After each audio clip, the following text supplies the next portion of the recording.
யானைகள் அப்படிங்கிற கதையை பார்ப்போம். ஒரு அடர்ந்த காட்டில் நிறைய யானைகள் இருந்துச்சாம். அந்த யானைகள்லாம் சந்தோஷமாக இருந்துச்சாம்.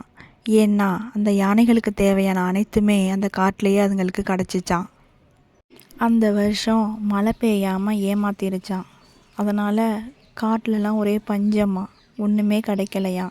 அதனால் யானைகள்லாம் காட்டை விட்டு காட்டுக்கு பக்கத்தில் உள்ள ஊருக்குள்ளே வர ஆரம்பிச்சிடுச்சான். ஊருக்குள்ளே உள்ள வாழை தோட்டத்தில் உள்ள வாழைப்பழங்களையும் கரும்பு கொல்லையிலேருந்து கரும்புகளையும் சாப்பிட ஆரம்பிச்சிச்சிங்களாம். யானைகளை பார்த்த ஊர் மக்கள் முதல்ல பயந்தாங்களாம்.